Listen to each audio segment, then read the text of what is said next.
What's up and welcome to my guitar channel. I had a student that came to me the other day telling me that they want to learn theory.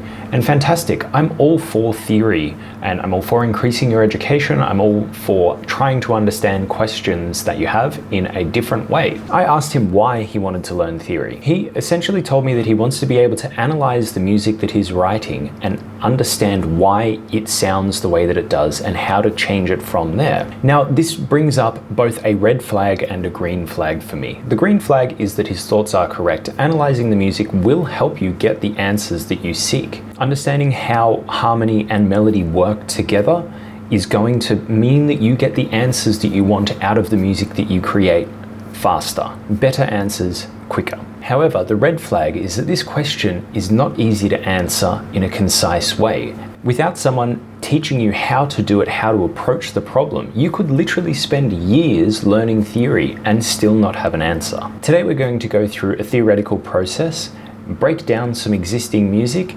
play with it, destroy it, rebuild it, change it around, all in an effort to help you get the answers that you seek when it comes to music creation.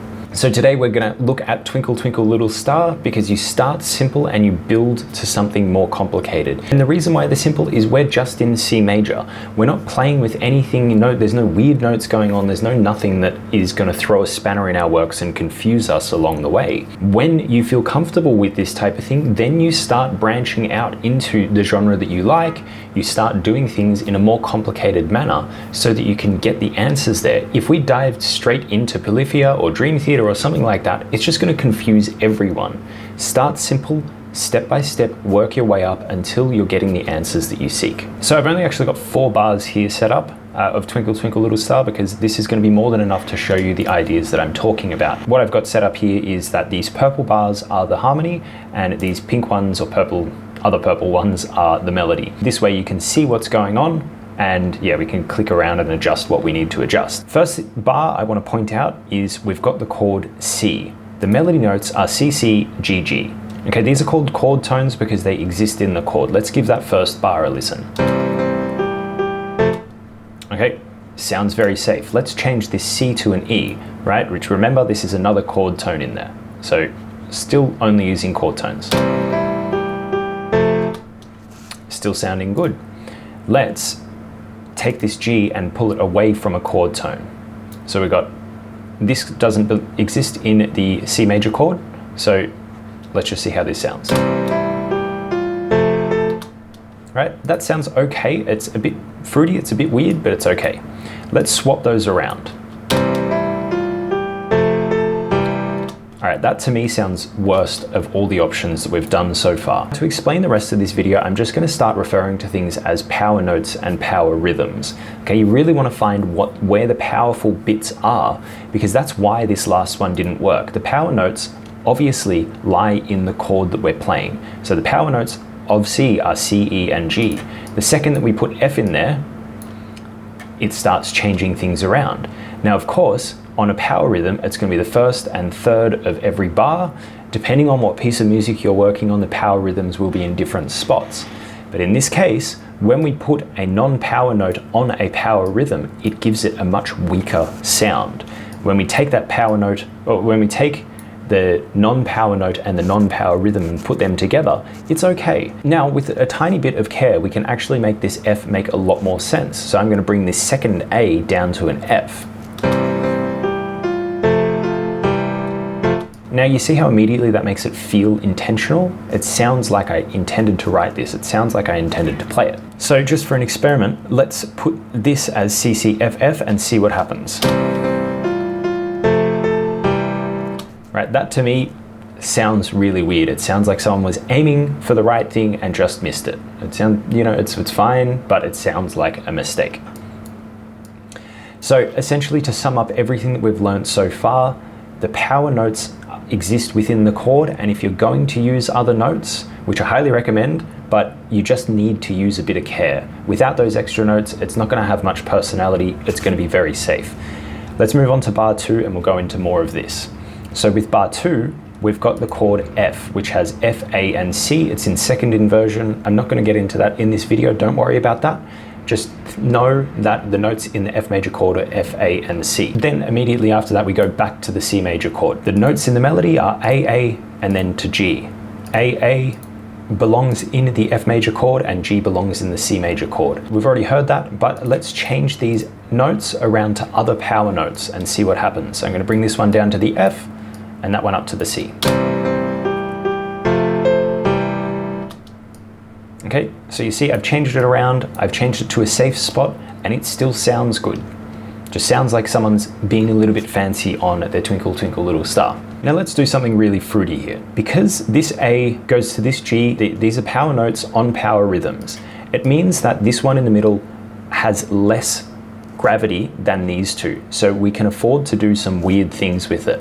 So what I'm going to do is take it straight out of key and just have it as a passing note. Let's see how that sounds. Right? It's a pretty interesting choice. I don't know if I'd make it, but you see how that is a lot more acceptable than if I did something like this. Right? That clash there, absolutely horrid. But when you put it here, it's okay. Let's try it in another spot where instead of stepping down there, it's throwing us out. It's going to be freaky, but it's going to move up into something that's a safe power note. Pretty weird, but it's okay. Let's swap these around and see what happens. That sounds like yet another one of those mistakes I was talking about earlier. So essentially the point that I'm making here is you can stick to the safe notes or you can step outside of them. But that's the thing, don't spend your power notes on the weak rhythms. Don't spend your power rhythms on the weak notes.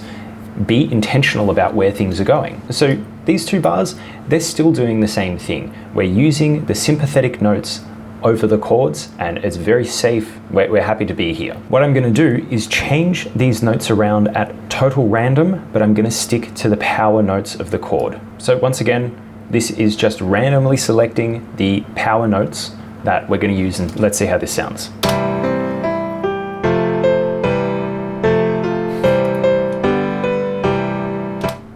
All right, so you see some of these power notes suck and one of them is just plain wrong. So let's get that into something that's right. Yes, yes, we're happy there. And let's change this around because this kind of sucks. D, let's go there, and I'm going to change that final one to something a bit more nice. So let's see how that sounds.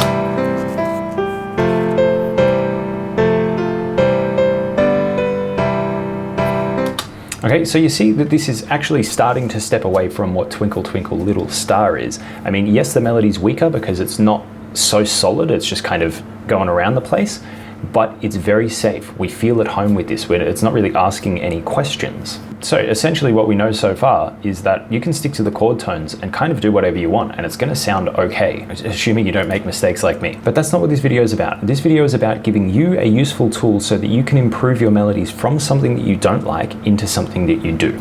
Okay, I've reset this back to the way it was. Now let's destroy it. I'm going to destroy it by actively avoiding the chord tones that we discussed. As you can see here, nothing's really going to line up that well, and it's probably going to sound pretty terrible.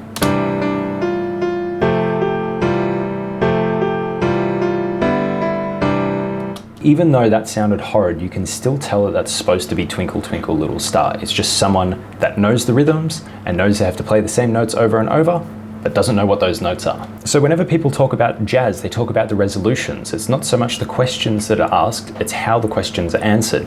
So what I'm going to try and do, instead of focusing on, making everything sound good, I'm going to try and make it make sense. So let's start by putting the final notes on the phrase back to a chord tone. See how that sounds.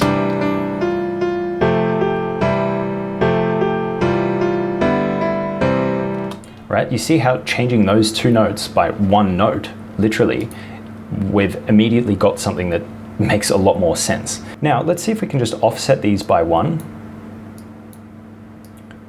and see what that does.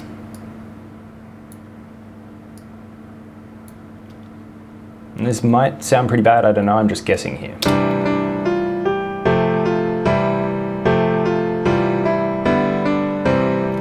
Okay, you see straight away, it's like I'm just guessing, I'm making random assumptions, but I'm aiming for power notes in power rhythms, or at least anticipations for power notes in power rhythms, and there are payoffs. The end notes to the phrase are solid. So this is essentially the process. It's not that any of the notes are wrong, it's just that they are not in the right context. You add in the right notes in the right space and you're going to end up with something that sounds better. And the point of doing this on paper or in a MIDI program or on Guitar Pro or whatever you're using is you stop playing it, you stop that mental block, you start looking at it in a different light. Here, there's total freedom. I can do whatever I want and immediately test how it sounds.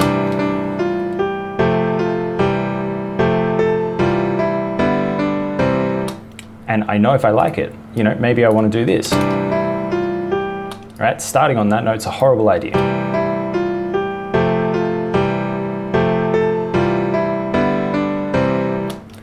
And you see, it's just like these iterations. It's really easy for me to go through a lot of different things without any preconceived notion. And I haven't even started going into changing the chords. Maybe I want to change this chord. Let's screw it. Let's just change this chord to G major. Why not? We're already on G, so that might just sound good. All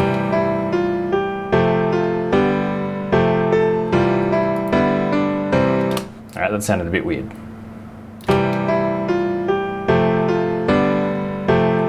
Okay, that sounded dead. Let's put that there, and let's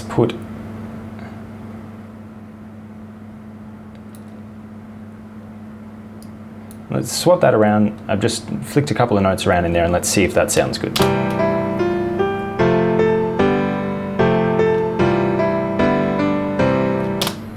So you see how that, just the slight change, the chord there, it forced me to go to a different place with my melody that wouldn't have worked with that.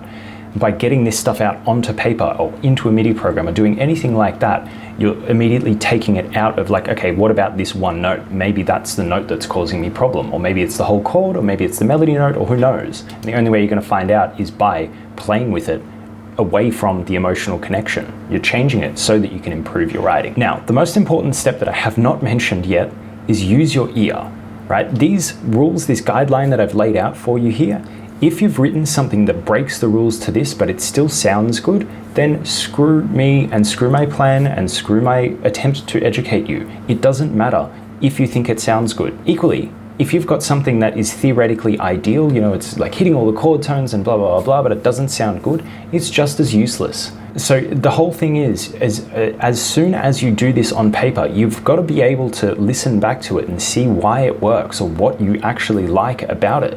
If you're working on a song and the melody just doesn't sit right, I'm nearly willing to bet that it's because something like this is happening, where you've got a power note attached to a weak rhythm or a power rhythm attached to a weak note. Changing that one note around can make the chorus amazing or destroy it totally. And I see this as a really important step. It's such a powerful practice, and you break it down so simply, and then all of a sudden you can play with all the different notes and see what's changing and see what's happening, and then you end up with something totally different. Essentially, this is going to bring you freedom in your writing if you practice it even just a little bit, because it takes it from being good sounds or bad sounds to, okay, I'm using weak notes on weak rhythms, and that's why I'm getting this mess of a melody that doesn't really make sense and I'm not happy with. That's it for me this week. I hope you learned something, and more importantly, I hope you experiment with this. I spent a lot of time learning theory and not being able to apply it to guitar. Do not make the same mistake that I did. Any theory that you learned, make sure that it is immediately applicable, because it will immediately help everything that you're doing. If it's not applicable, then yes, it's interesting. I find it really interesting to learn about, but it's not practical. It's not useful until you apply it. So learn, apply, don't treat it any other way. And on that note, if you liked this video, please give me a like, please give me a subscribe if you haven't already. And if you've got any questions like this, please just leave them below. I will get to them as soon as I possibly can. Now, because I like doing fun things, I wanted to hear what this sounded like in minor. So to make it minor, you take the third, the sixth and the seventh, and you bring them down a semitone. To me, it sounds better as harmonic minor, so I will play you that, which simply means that you bring only the third and the sixth down a semitone. All we're going to do is take these A's and make them A flats, take these E's and make them E flats. We'll do that in here as well. Take these E's, make them E flats, and these A's make them A flats. Now, once again, the harmonic minor, if I were to make it natural minor, I'd take these Bs down to B flats, but I'm just going to leave them at Bs because I think it sounds better.